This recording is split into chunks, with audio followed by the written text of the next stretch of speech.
Evening, everybody. This is DrHack. And I got a full-length motion picture for you today because I need a whole bunch of time to get the next concept across. And I didn't want to split it up into smaller chunks this time. But I tell you what I will do. If you look below the video, I'll split it up into chapters. So if you need to leave at some point, you can come back and know which chapter you were on. Sound good? All right, let's get into it. So the first thing we need to do is we need to go back and review and make sure we understand where our stepping stone was from the last video. How do we win with this pawn trying to reach the end of the board? And if you recall, we know now that if we reach any of these three squares with our king, we can win the game. It will always be in our hands to do so. We just have to figure out how. Okay, so our preliminary goal here is not to make the pawn into a queen. Our preliminary goal is to make our king reach any of these blue circled squares. That's what white's up to. And that means that black's goal is to stop white from doing exactly that. And that's what the whole game is about here. So if we were to take the white king and go straight for them, let's see how that turns out. Right? The black king is standing straight in our path, and we can't move forward at all. So that's not going to do, because black king has the power relationship there. We know that from the first video. Oh boy. If we stop for a minute and we just kind of use our reason, use our intuition here, how long does it take black to reach that square? And we go, well, it's 2 turns, right? It's not very far. How long does it take white to reach that square? 1, 2, 3, 4 turns. So do we expect white to ever get there first? And the answer is no, not if the black king is even remotely moving that direction. But this one over here, this one's much further away from the black king. It takes him a lot longer to get there. So if we're really thinking about it, we probably should head for that one, shouldn't we, with the white king? So let's try it. So we start to walk towards it. And we get to this moment here. And the black king knows if we reach that square, there is nothing he's going to do to stop us, right? We're always going to have a way to win. So he's going to try to stop us. Do we remember how to force our way in?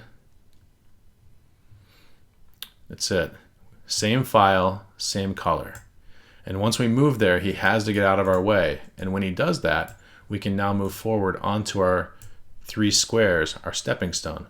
Now we know in our head that white has the ability to win this game. He just has to figure out how. And remember, we would love if our king sat on the 7th row, because that would help the pawn all the way to the end. And so if we can take another set of squares, we surely will. And now our pawn can march on in. Now, I keep showing the same way. What if the black king were to come back here and try to take our pawn?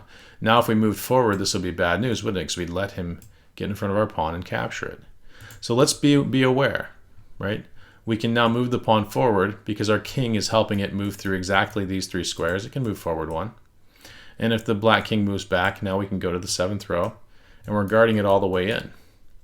So just remember, when you're on that critical square, when you're on the one where our stepping stone is, we still have to use our brains. You know, we can queen the pawn every time, but we still have to find out how. That is our review for the day. Now, let's add more to it. And really, let's get some good learning going. So we've added a second pawn here. This is the most common set of pawns you'll find in a pawn endgame are 2 pawns that are locked together and neither one can move forward. And so if we can learn everything there is to know about this, that's going to show up in most of your games, if not all of them. But I can imagine a game or 2 where you don't have that and they're just split apart by 1 row or whatever. How do you think you can win this? This is white to move. Yeah, if you remember the powerful relationship of the kings, the only way you're going to be able to push your way into the game and forward on the board is to move on to the same color on the same file as black. So we can do that here. And that means that he's going to have to move out of our way one way or the other. Now, if he moved this way, I suppose it would be too easy, right? We're going to go in and win the pawn. So we're going to assume that our opponents are smart, and they're not going to do that. If you didn't get this far, pause it again. See if you can't figure out how to win the pawn from here. Okay. Watch what happens when we move out into the left. If the black king were able to step in front of us here, he would have the relationship where he can stop us from moving across the c-file. But since the pawn's guarding that square, he can't do that. And that means he has to move somewhere else, any of those 4 squares. Do any of those 4 squares stop us from moving forward towards the pawn and making progress? Well, no. So it doesn't matter which one he picks, really. We're forward 1 more square. How does he stop us from reaching here? Well, how about if he moves down to this square? Okay, that stops us momentarily, but then we can take that relationship up again. Same color, same rank this time. And we can force our way forward because he has to get out of our way. And when he does, now we're touching the pawn. How does he stop us from capturing it? Well, he can defend it this way for a minute, and then he has to move away and we win the pawn. So we've done our first goal. We've won the pawn. Now the question is, can we win the game from here? And we all of a sudden go, uh-oh, right? Our stepping stone was here. We know for sure that we would win this game if our king sat on any of those green circles because those are 2 steps in front of the pawn. Well, here's where we get one exception to the rule, and we get to add a tiny pebble of a stepping stone, right? Because if our king is on the 6th row, it doesn't matter whose turn it is either. As long as he's in front of his pawn, he still wins. And let's see why that is, right? We see that black is stopping him from moving forward, so black is powerful. If it were black's turn here, he would get out of the way and we'd take the 7th row in a second, right? But we can't make progress with our king. So what happens if we move the pawn and change whose turn it is? Oh, he has to give up that position of power. He has to get out of our way. Perfect. What happens if we move the pawn again? Now he can't move here. He can't move here. He can't move there. He only has 1 square to move his king to. And we see that it just perfectly works out so that we can make a queen out of the pawn and still win the game. So we have a new stepping stone, isn't it? If our king is on the 6th row, as long as it's in front of the pawn somewhere, you still can win the game no matter whose turn it is. Oh, great. That means that if we go back and look at this pawn formation, our first goal to win the pawn was actually setting us in a good location to win the game. So now if we win the pawn, we've won the game also. Interesting. So let's add a stepping stone coming backwards from that one, right? Because when were we sure that we were going to win this pawn? And I think we were sure we were going to win that pawn as soon as we reached this square. Which means that if our king ever reaches the squares to the side of the pawn, we will always be able to push our way in to win the pawn. And if we win the pawn, we will always be in position to win the game. Oh, so our stepping stones from the end of the game back into the river, now they're back 2 steps. We know with this formation, if we get a side of it, if we outflank it, we win. And look, there are circles on this side too. If our king was sitting over there. Let's flip the board for a second. Let's look at it from black's point of view. Because he also has 3 circles. And if he reaches those, he's always going to win your pawn. Well, that's interesting. That means the king that has the power is going to win the pawn every time with this formation. Oh boy, right? He also has squares on this side. If he reached the other side, he could win the pawn from the other side. But could black win the game then? That's a good question. I'm going to flip the board back, and we're going to move this whole thing down the board 1. And let's try winning this pawn with white. We know how it's done now. We just have to reach that square, or that square. So here we go. And we're in. We know beyond a shadow of a doubt that we've won the pawn. We can force it to happen. Nothing black can do to stop us. He can try for a while, and eventually he loses it. But now, can we win the game? And the answer to that one is no, not this time. Because our stepping stone is here. We know we could win the game if our king was 2 squares in front of the pawn. And, right, our alternative stepping stone was that our king had to be on the 6th row with the king 1 behind it, and that worked too. But here he is on the 5th row. He's not far enough up the board, and he's not on his stepping stones, and the black king has the position of power, and he's stopping us from going forward. Oh no. And so we have to move the pawn beside our king, which we already know that's bad news from last video. Okay, and when we move forward, if he steps in front of us, this is what makes the game into a draw. because this is white's turn and he has to move away or he has to make a stalemate. So depending on where this formation is on the board, it matters. If the formation's on the 6th row, if you win the pawn, you win the game. If it's anywhere else on the board, you have to win the pawn, but you also have to reach your stepping stone with a single pawn ending in order to win the game.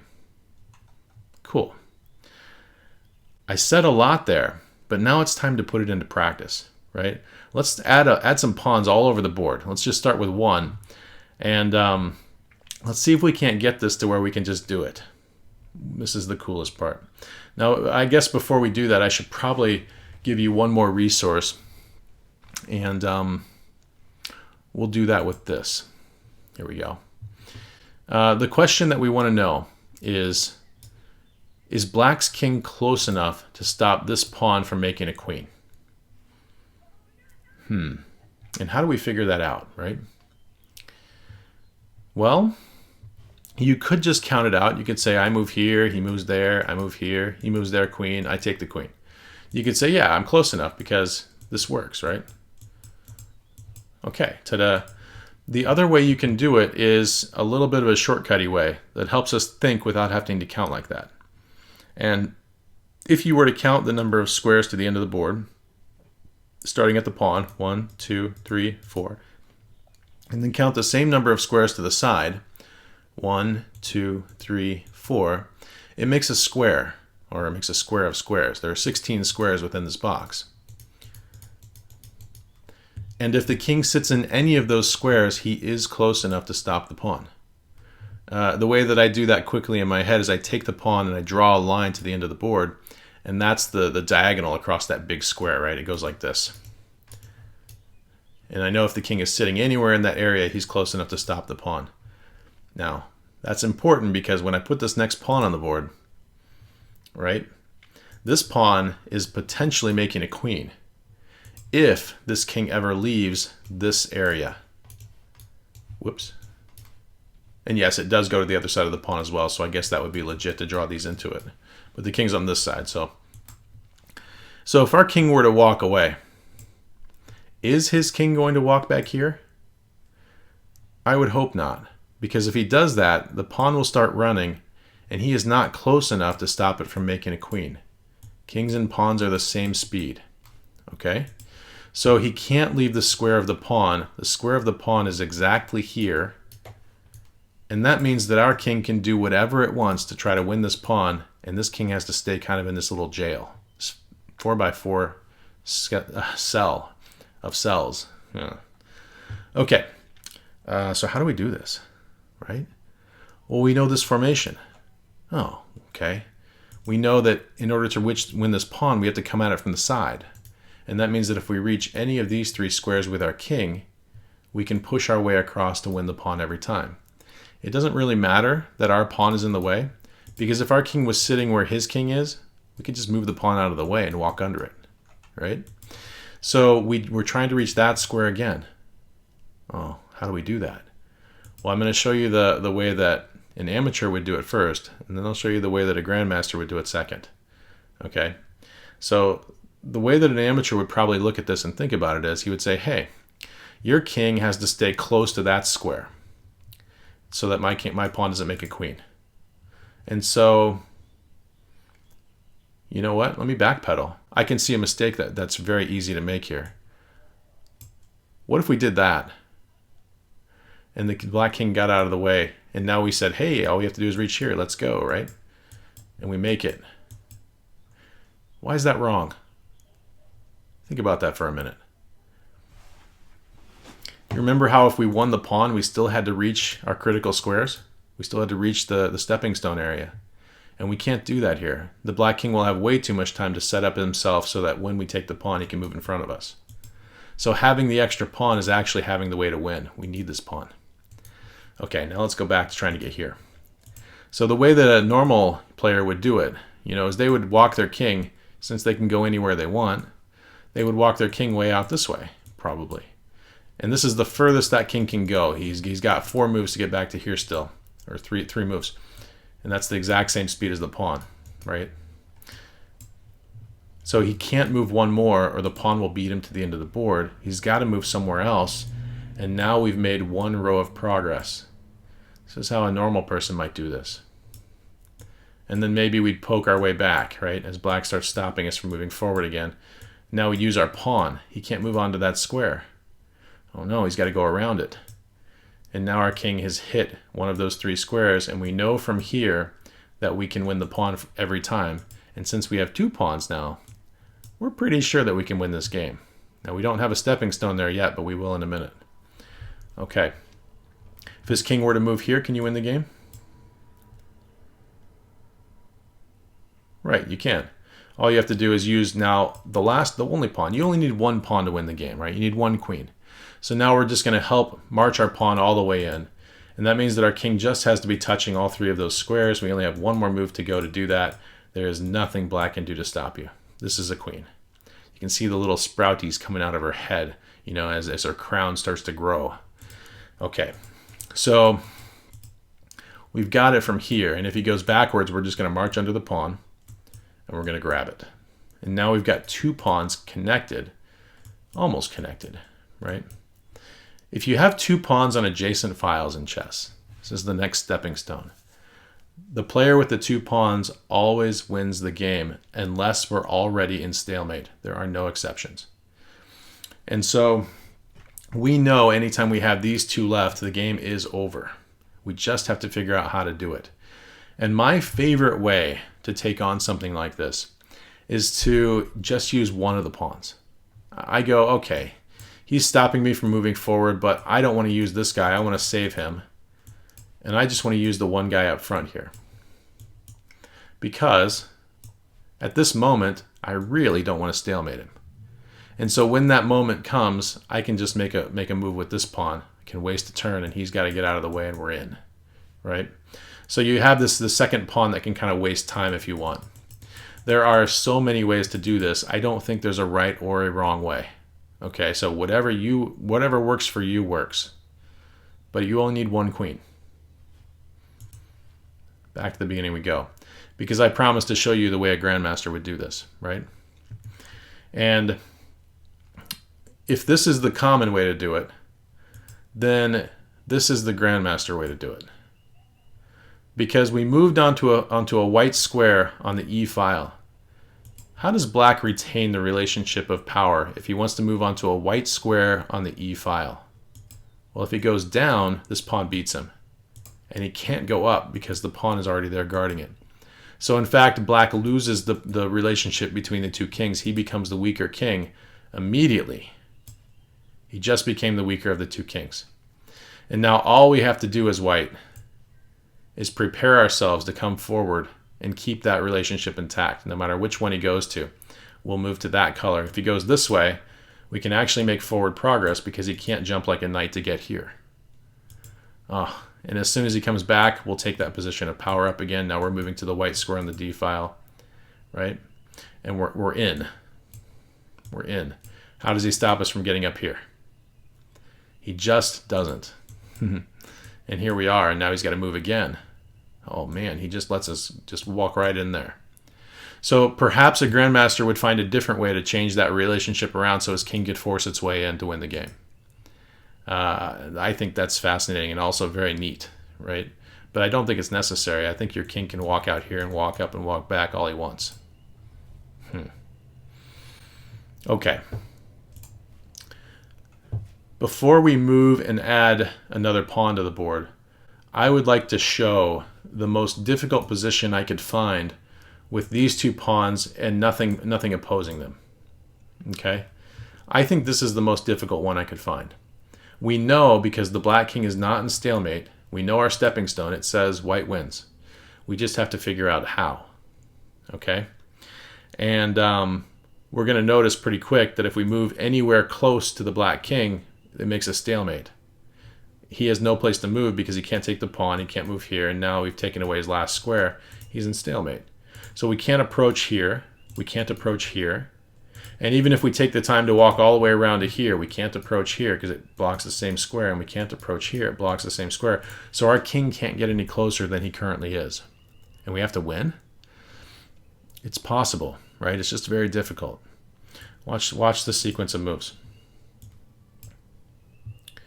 if we make the queen here, we know that when we move our king forward, the only way he has that can stop us is if his king can move onto that square right now. And guess what? It can't. And so we end up timing out just right so that we can make a queen. So even this most difficult position, it is still possible to win. As long as the black king's not already in stalemate. There's always a way. Try this one. This is white to move and win. Pause the video for a second. Try to work it out. Remember this pawn running to the end? And remember how long it takes him to get there? 1, 2, 3. If we count to the side, 1, 2, 3, and that makes this box that the king can't leave. So if the black king gets any further away than this, the pawn's just going to run to the end and beat him. So his king is trapped and he's on the very corner of that area. So if our king moves 1 to the left, he can't shadow us. And therefore he can't stop us from getting in. And remember, to win this pawn, because they're locked together, all we have to do is reach a square to the side of it. And so we're trying to reach up to d5, e5, or f5, and we can do that here. You could have moved this way as well. It works about the same way. And as soon as we can step into one of these three, we know beyond a shadow of a doubt that we've won that pawn. And we also know, because there are 2 connected pawns on the board and that's all that's left, we can win the game from there every time. Okay, so we kind of get how it works if we've got this pawn that's a passed pawn that's able to run and make a queen. It really helps to have this king, stuck in a box that he can't leave. What happens if we take that pawn and we drop it back behind the pawns? This pawn is now not nearly as powerful as the one that was up in front of the pawns where it could run and make a queen. Because if this pawn moves, he's just going to get captured, right? And that means that there is no square that the king is trapped in. And if we were to move away, he's going to walk back and take our stuff. And he's going to win the game, and he's going to go all the way to the bank laughing. Okay. But knowing that black is not trapped in a box, right? He is capable of walking back and taking your pawns. That makes us be a whole lot more careful what we do with our king. If we can reach these squares, it's the same as before, because these pawns are locked together, and we know that's how you win the pawn that's in front, is by coming at it from the side. If we can reach these squares, we know we've won the game, because then we'll have 2 pawns left, and that's the same stepping stone. But, right? If we can't, then this game is actually a draw. Believe it or not. Because otherwise, the best we could do would be maybe to walk over here and push the pawn up and trade.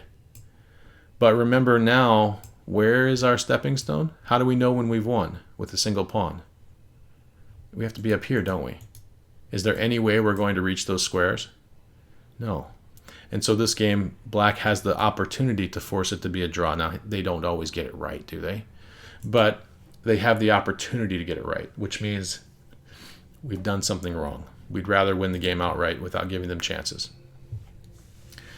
Okay, and in this position, there is actually not a way for us to make progress with white.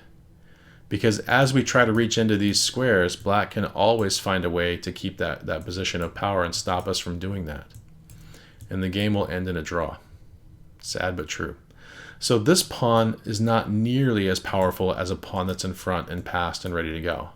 Because sometimes you just can't win. But there is one thing that this pawn can do that the other pawns couldn't. One special thing. If this was Gary the G pawn, he has one job that he is excellent at. Okay? He is excellent at creating a breakthrough. And that means that if this king ever leaves the square of this pawn, for example, this big, if this king ever gets outside of that area, what would happen if Gary the G pawn here, or I guess this is Ernie the E pawn, what would happen if he went up and got this guy out of the way? Well, then this pawn could then make a queen and you'd win the game. So the one thing that a backwards pawn can do that other pawns can't is it can create a breakthrough for the pawn that's in the front. That's it. No other tricks. You still have to reach the squares to the side of this pawn to win it. You still have to reach the squares to the side of the pawn to win it. Nothing else changes except that move. Let's come back to that at the very end of the video. We're going to take this pawn and we're going to separate it out a couple of squares. So now we're going to make this pawn formation stand on its own. Okay. Here we have the thing that we recognize, the familiar face in the crowd. And we know to win that, we just have to reach the squares to the side of it. And I say just, it's never easy, is it? Pause the video, see if you can't find a way to make your king reach any of these 3 squares. Hopefully you chose this move first. And then black's turn, he has to move his king out of your way. And hopefully you chose this move second. Aha. And here we are, and we've reached one of the 3 squares beside the pawn. We know we're going to win this pawn now because we know how this works. All we have to do is move this one out of our way. Well, easy enough, right? Black moved this way because if we were to just go for winning with this pawn, he wants to be able to step in front of us and say no. So we're gonna allow it, okay? And the question that we have to ask is, as we choose our last move here before we win the pawn, is, do we need this pawn? How important is it? And in this case, we know where our stepping stone is. We know that if we reach one of these 3 squares with our king, we've already won the game. Or at least there's a way to win the game. Now we have to work out how. And so we're happy to just have the 1 pawn so long as we've reached the place where we know we can win. Okay? Now, you didn't have to do that. You could have moved here and then taken it and kept both pawns if you wanted to. But that's completely not necessary. And as a matter of fact, it can be damaging to you to do something like that. Because remember, to win the game, we had to have our king in front of these pawns. Well, we're not there yet. You know, we've taken an extra turn to get there. Now it turns out that there's nothing black can do to stop you from getting there. So you're objecting. You're like, coach, but yeah, you're right. There's nothing he's going to do to stop you from winning with this pawn. Okay, and if he was clever, I suppose he could have done that and stopped you from winning right away with this one. But he just can't stop you from winning with that one. He's going to get out of your way. We're either going to march or we're going to march and go. Game over, right? But we come back to it and the basics are the same. Formation, squares, stepping stone. You can win the pawn from here. You now know enough to solve a grandmaster level game, believe it or not. So what I'm going to do is I'm going to put a bunch of pawns on the board. This is a game from Akiba Rubinstein versus last name Cohn, C-O-H-N. And Mr. Cohn was just a chess master, not a grandmaster, although they didn't even have those titles at that point. But Rubinstein was very clearly the better player in this matchup. And we get to this endgame where the game up to this point has been very boring, and Cohn, his strategy has been trade everything off the board as fast as I can. And that's how we've reached this position. And I believe we're only around move 20. It hasn't taken that long to get here, which with all the carnage and everything missing, that's surprising, isn't it? This is black to move and win the game. See if you can't work it out. Okay. So the first thing we need to realize is that this king is trapped to defense at the moment. He can only move back and forth between these 2 squares, or black will capture this guy. So white is a little bit, in a bad spot. But when we look around the board, we notice that there are 2 familiar faces staring back at us out of the crowd. There's one over here, where we know that if we reached any of these squares, we could push our way in and win that pawn. Probably not that one. It's attacked by a pawn. Okay.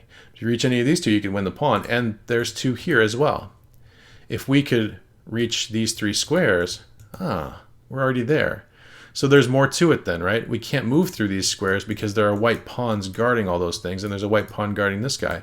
So first we'll have to remove these 2 pawns, and then we can march across and take the pawn. Oh, and sure enough, we're on the 6th row now. So that means that we know we've already won the game and there's a way. We just have to figure out how. So our first goal then is to remove these 2. Pause the video, see if you want to work it out.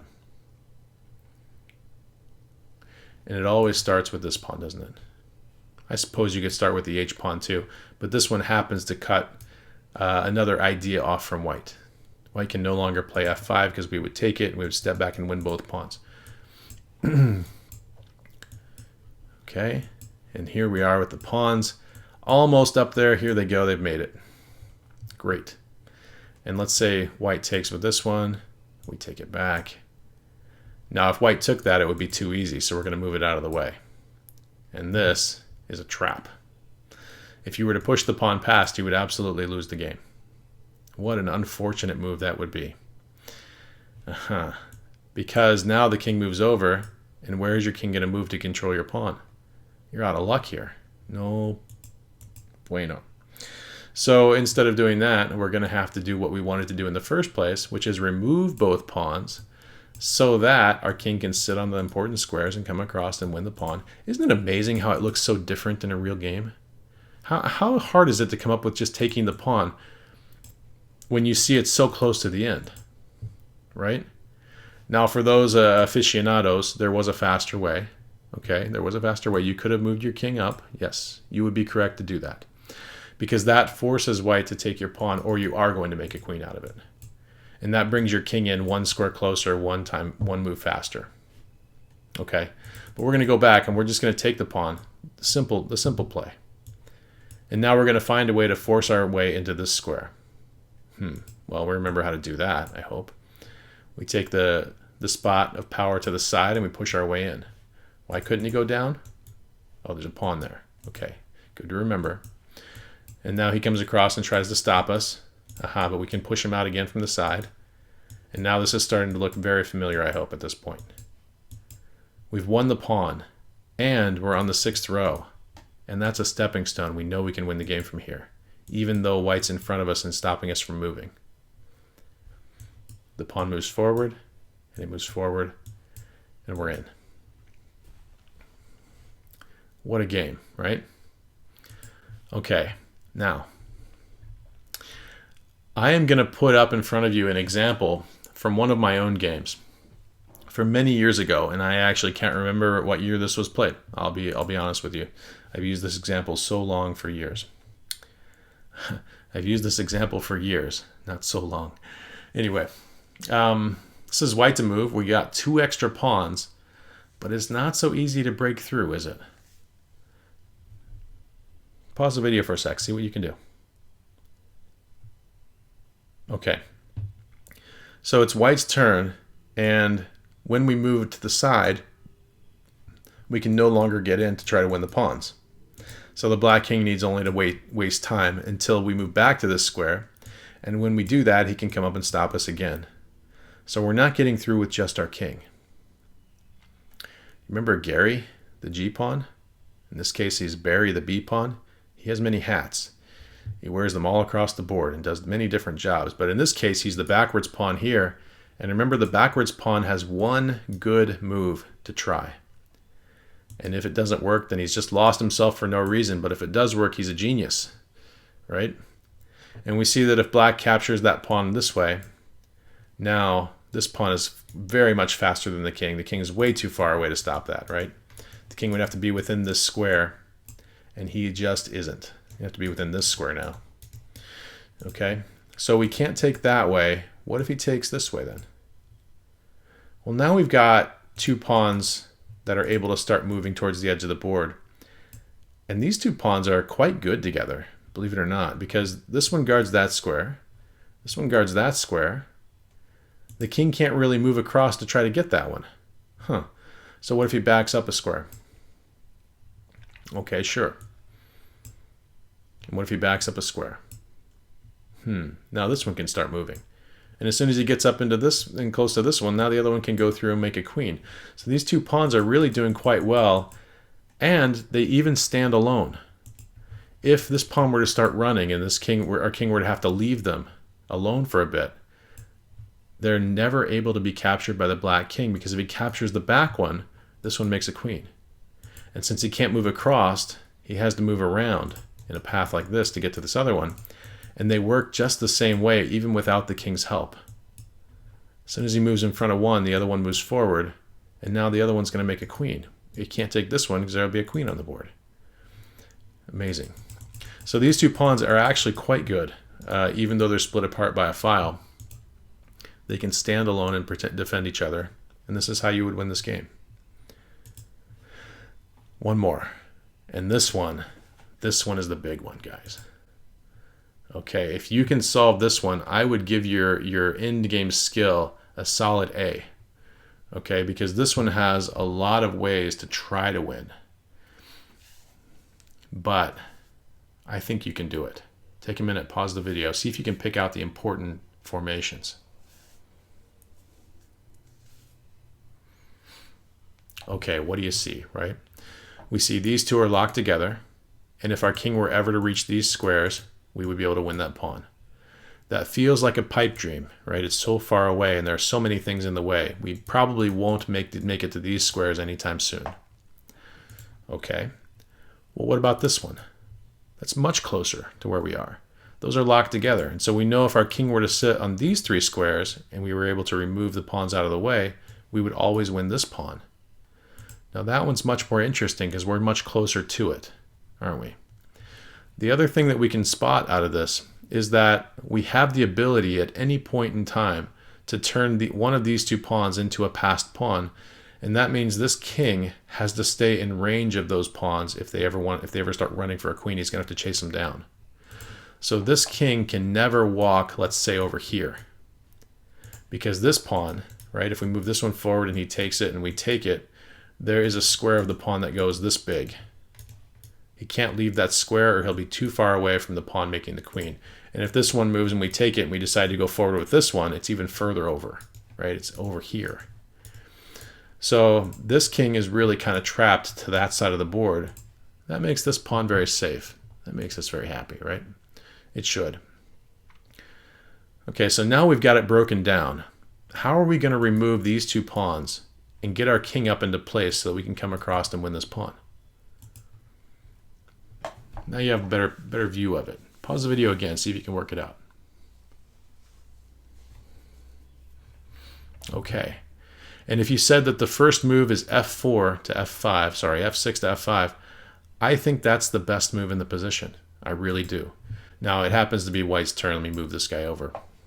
Actually, let me just change it to be black's move so we don't mess up your calculations. Just a moment here.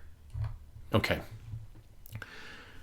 And so with black to move, maybe we go here, right? Maybe you think that's the best move. Well, it could be, I guess. But if our king's going to walk all the way over here, we have to remember something. We have to remember Gary the G-pawn. Because if this guy moves forward, that's going to cause this pawn to get out of the way. And this pawn is now possible to run. So if we get too far away from that pawn, for example, if you left to go to the H file, I think you would lose the game. And so we're going to have to do that without walking all the way out here. We can't do that. And therefore, I think the best move to start out is just to move this pawn. Because now white has just two options. He can either push past, or he can take it. Or he could do nothing, I suppose, and let you trade it off. That's a very valid option as well. Let's try this one first. Okay, now our king can start to walk in, because remember, we're trying to reach these three squares. And the white king is going to have to mark time a little bit. Okay, and now he's defending the pawn. What do we do? Well, what if we could make the king walk away to go defend something else? And all of a sudden we come up with this idea that we can create a passed pawn and the king is going to have to walk away to try to get it. And here we are, and here's our three squares. Are we going to win the pawn? And the answer is yes. Are we going to win the game after we win the pawn? Well, that is a question we have to answer in a minute, because our stepping stone is here to win with just this one pawn. So we may have to find a different way to win this game. A lot of times when you have a passed pawn, what happens is it serves as a decoy, or it serves as a target that this king must take care of. And if he must take care of it, what is he not taking care of? Right? And so that means if our king walks over to capture this one now, while the white king is taking care of this pawn, then maybe this one can become a queen. So if he doesn't give us the ability, right,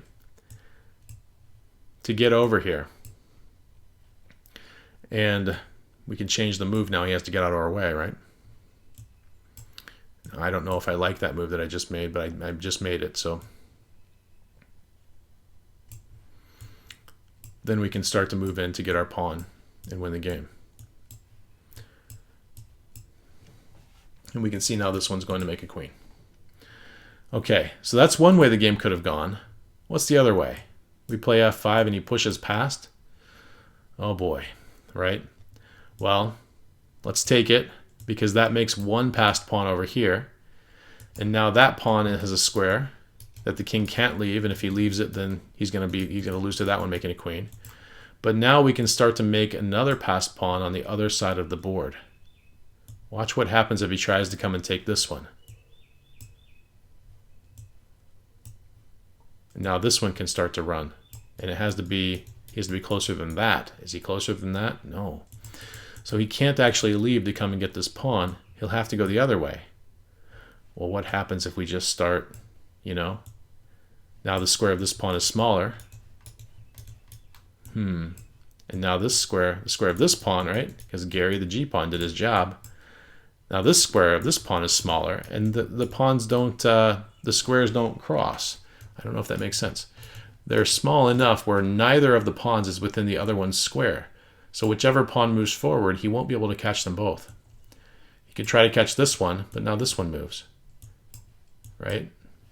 And so black will win the game because he has the chance to queen a pawn. Now, why did I do it that way? Why didn't I do it this way? You're all wondering at this point, I hope.